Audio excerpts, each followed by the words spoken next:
We are live, everybody. Welcome to another edition of DFS by Cage. This is episode 36, where I break down my DFS lineup for UFC on ABC 30, which is headlined by Brian Ortega versus Yair Rodriguez, a top 5 matchup in the featherweight division. As always, like I said, I'm your host, Cage. This is Cage My IQ. If you haven't done so already and this is your first time visiting the network, please follow and subscribe to us on social media on Twitter, Instagram, Twitch, and YouTube. If you see the subscribe button down below, please subscribe right now. And then also don't forget to hit the notification bell as well, so that every time we put content out, you guys are the very first ones to see it. And then, of course, please do us a favor and smash the like button down below to help us get the engagement going. And let's get the comment section going. Give us some comment and feedback of what you think of my lineup, and then who you're going to use for your 6-fighter lineup on Draftkings this Saturday afternoon. We had a bad week last week, of course, but the only person that hit was Kenny and Chekwu. He had a great outing. Didn't expect him to get those takedowns that he did. He had like 3 or 4, but I knew that he was going to do good. I thought he was going to get the knockout, but he wound up doing a lot of damage in that fight, and then showcased his grappling in there. But everybody else shit the bed. It happens. We had a total bad week, so this is the week to get back on track and then get our DFS lineups going to where we can make more money like we did the past couple weeks before Saturday. But other than that, let's get started with the lineup here. Of course, we got 6 fighters, so I'm going to go from least expensive to most expensive. First, we got Dolce Lungiabor. This is my sneaky play of the week. He is $7,000 salary. His nickname is Champion. He's going up against Punahele Soriano. The next person that we're going to use is Ricky Simone. He is 7,800. He's going up against Jack Shore. The next person that we're going with is Dustin the Hanyak Jacoby. He is 8,300. He's going up against Da Jung.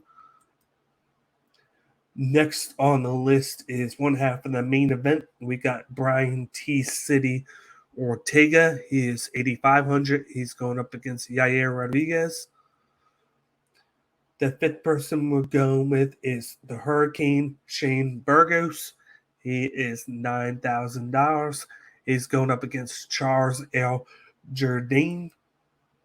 And lastly, we're going with Amanda Lemos. She is 9,400, and she's facing off in the co-main event against Michelle Watterson. So we got the lineup right there. Let's break down each fighter in the lineup before we get going. First, like I said, we got Dolce Lungiabor.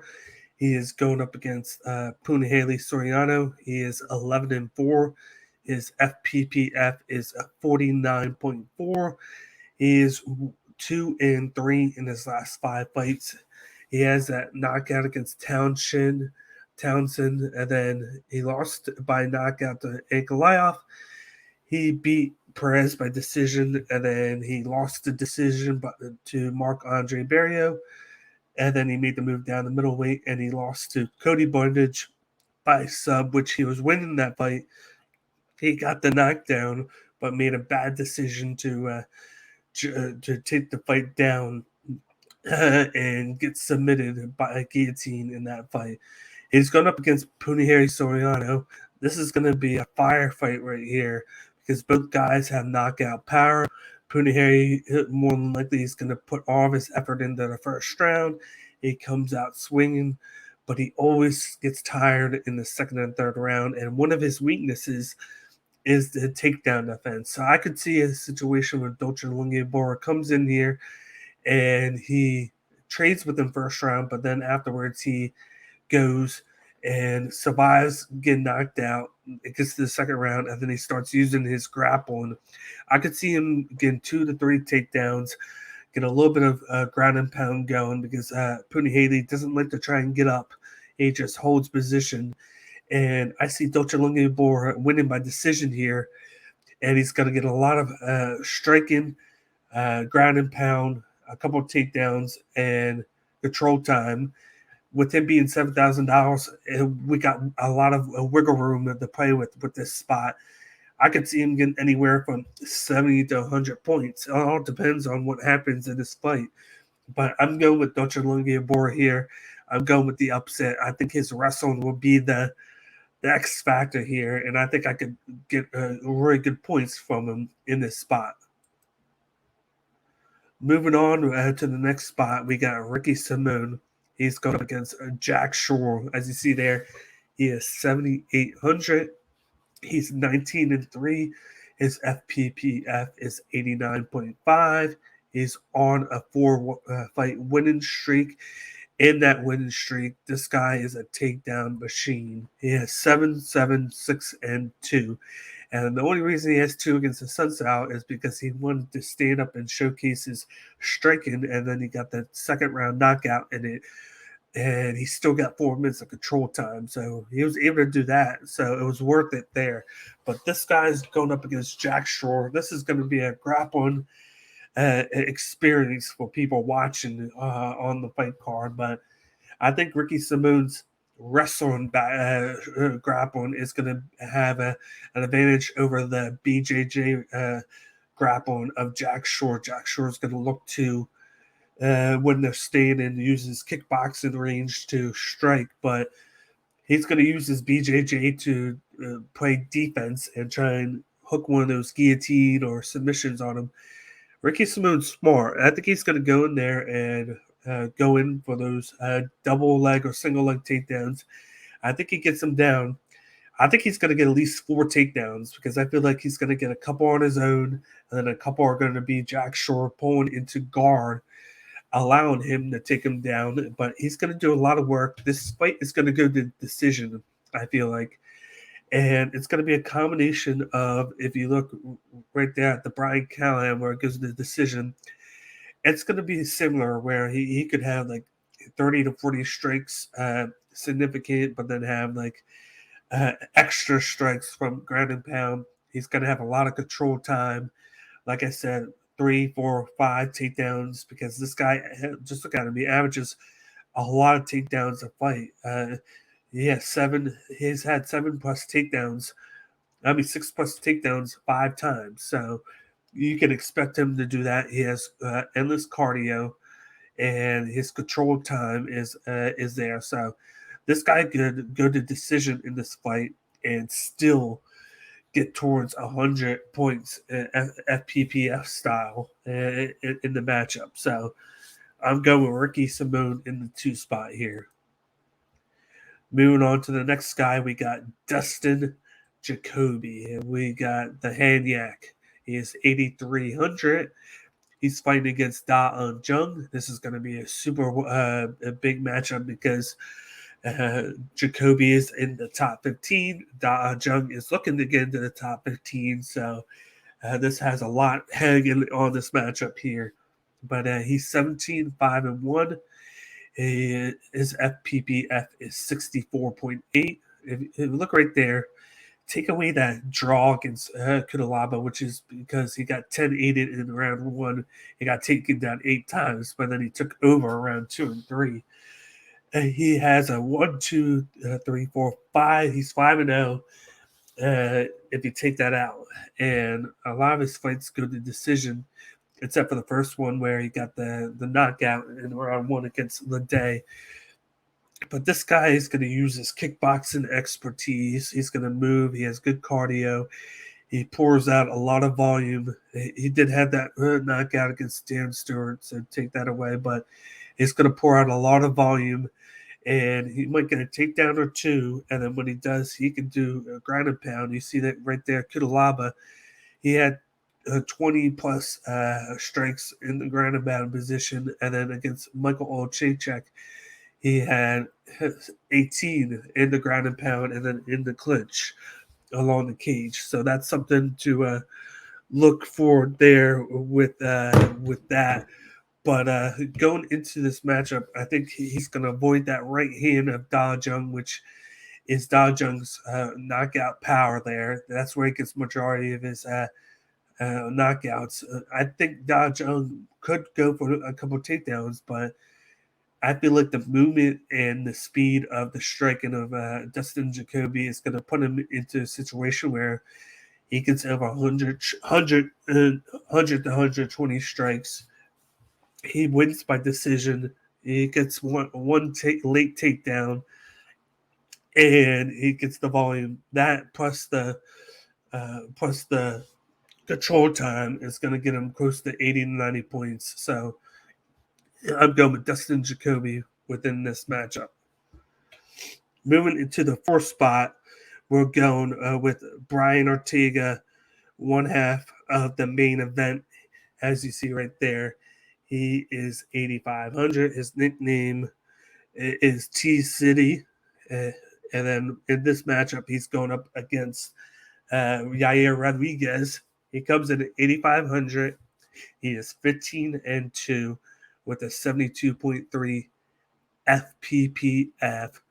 Looking down here, he did lose to Volkanovski and Holloway, but in those matchups, he still had over 80 significant and then 100 significant strikes, and he pulled over 100 strikes total. And then he had 2 takedowns in both his fights with control time. And then sandwiched in the middle is the Da Jung decision victory where he had over 120 strikes, 2 knockdowns, and 3 takedowns. And then he had the win against Edgar and the sub against Cub Swanson. This guy has different paths to getting points for you here. That's why you use him. Plus, it's a 5-round fight, so it gives you extra chances to get points. He's going up against a guy that's going to be throwing a lot of leg kicks because of his Taekwondo background. In Yair Rodriguez, he throws his strikes with the punching are only to set up his leg kicks that he throws. He averages 20 to 30 leg kicks late in a fight. So that's going to benefit Ortega's matchup because he's going to throw his own. He's going to pour out a lot of volume, and he's going to look to take the fight down to set up his submission entries. I think he gets a round 3 sub in this matchup by guillotine, just like he did had the attempts against Volkanovski. But Volkanovski is a tough guy, and he was able to fight them off. I don't think Yair Rodriguez fights it off, so I think he gets the round 3 sub. He'll have the combination of striking, ground and pound. He'll have a couple takedowns, and then he'll have the win, and then the win by sub. So I think he gets over 100 points in this matchup, and then he'll be optimal for your lineup this week on UFC on ABC 3. Moving on to the 5th fighter in the lineup, we got Hurricane Shane Burgos. He is a $9,000 salary, so he's one of the expensive fighters in the lineup. He's going up against Charles Jourdain, who has knockout power, who has good movement and good striking. Burgos is 14-3. He has an 82.6 FPPF. He is now 4-2 in his last 6 fights. If you take away the Barbosa loss where he just completely got knocked out, which is one of the first times he got knocked out, but he was there, but his body wasn't. His body just completely shut down on him. And even in that fight, he had 80 strikes in it, but he had 120 points against Billy Q. He had 55 in a decision loss to Emmett. He had 115 against Mirkani. He had 86 and 97 against Swanson and Holobo. And he's just a guy that pours out a lot of volume and with his striking. And then he has that boxing skills, quick hands, very good cardio. He can take a bruise, and he has one of the best chins in the division, if not in all of UFC. And Jourdain is going to have the small reach. And we've seen it in the past where when a guy has the bigger reach than Jourdain, he struggles to get inside of them. And it causes problems for Jourdain, even with that power. He did get that win last fight, but he had issues in that fight. And before that knockout, he was losing it. So he had to get that knockout in order to win that fight, and he was able to do it.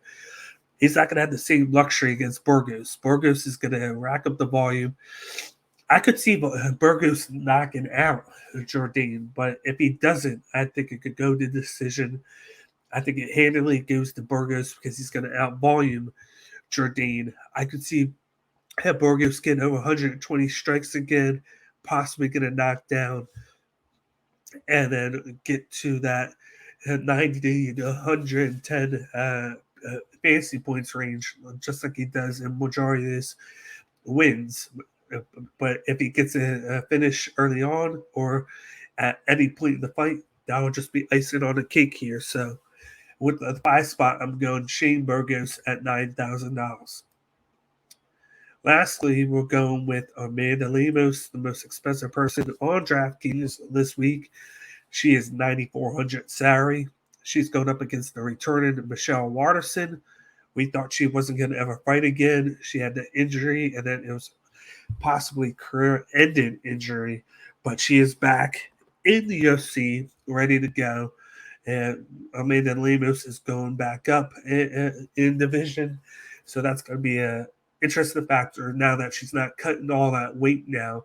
She'll be fighting Watterson. She is bigger than Watterson, height and reach-wise, but was 10 pounds less because of her fighting down a division. So now she's up. She's going to be able to hold in some more of that weight. Maybe it helps Lemos' cardio too, because she's had cardio issues after round 1. Maybe it was because of all the weight she was cutting. But if you see there, she's 11-2-1. She had a 78.7 FPPF. She started out with the Mizuki decision win right there in the last 5 fights. Then she went on a 2-fight knockout spree against Souza and Cornejo. She beat Hill by decision, and then she lost by sub round 1 to Andrade. So Andrade stopped that streak for her. But before that, she had gotten at least 1 to 2 take knockdowns in each fight that she was in because of that knockout power. And then she was in all but the Cornejo fight, which really didn't get going because she got the knockout right away. She had averaged 1 minute and 40 seconds of control time in those fights just by getting the knockdown and going on top of her opponent. So she has good BJJ. She has quick hands, quick movement, knockout power, just like I said. And she's going up against Michelle Watterson, who's more of just a point fighter. She attacks, she moves, has great cardio, and is going to hit you a lot, but not knock you out. And I can see Amanda Lemos coming in here and getting the first round knockout because we don't know what to expect from Watterson because of that injury. She's coming off a long layoff due to it. Lemos has been far more active, as you see down there. She fought in April, December, and last July, so that's 3 times. Whereas Watterson, I believe, has only fought once in the last 8 months. So that's something to think about there because she's been more active. I think she comes in here and gets the first or second round knockout, and because of that, she should get over 100 points. I think she'll rack up the volume. She'll get a knockdown. She'll get the finish, and then she'll get the win. So I see Amanda Lemos being a great spot optimal wise in your lineup, even with the 9,400 price tag. I think she'll get over 100 points, and then she'll be a mainstay in DraftKings lineup this week. So, the last person I'm going with is Amanda Lemos at 9,400. Once again, going over my lineup, we got Dolce Lungiabora, 7,000, Ricky Simone, 7,800, Dustin Jacoby, 8,300, Brian Ortega, 8,500, Shane Burgos, $9,000, and Amanda Lemos, 9,400. Other than that, that'll wrap things up with today's DFS by Cage, episode 36. I will be back to break down my DFS lineup for episode 37 next week, which will be for UFC back to London, with the main event being a heavyweight battle between Curtis Blades going up against rising star Tom Aspinall fighting again in London as he requested. But before we get going, I just want to let you guys know that we do have a Cash App now. So if you want to donate the show, the Cash App is $DanielBakley. It is out there. We don't expect anything, but if you do donate to the show, we appreciate any donation that is made to Cage My IQ. So once again, the Cash App is $DanielBakley. And then we do have a sponsor. Our sponsor is High Tide Herbal.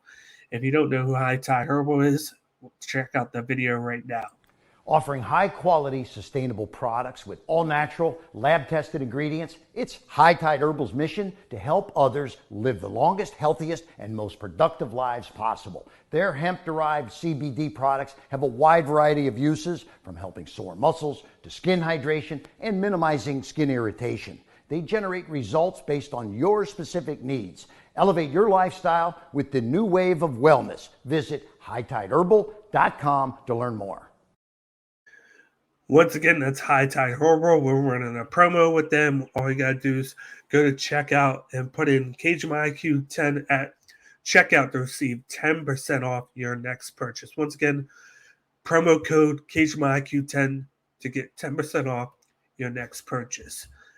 Before we get going, as I said, we are on social media now. So all you got to do is follow and subscribe to us on Twitter, Instagram, Twitch, and YouTube. Please hit the like button and down below and comment on this video. I want to get a lot of comments so I can interact with all you viewers that are checking out this video. But I just want to thank you guys for tuning into the network, checking out all the videos on Cage IQ, and I will see you guys next week for another DFS by Cage. Thanks for tuning in. I'm your host, Cage, and I will talk to you guys next time. Thanks for tuning in.